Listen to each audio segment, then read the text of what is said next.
Good morning. This is the first lecture of KG class, Oxford English book, page number 1. Read and ask, what is this? Before starting the class, we should explain the student what is a and what is an and what are vowels.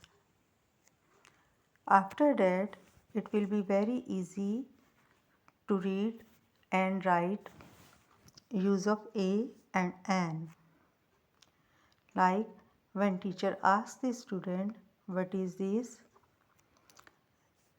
The answer must, it is an apple, it is a bell. Not it is a apple, it is a bell. So it is an apple, it is a bell, it is a cow, it is a door.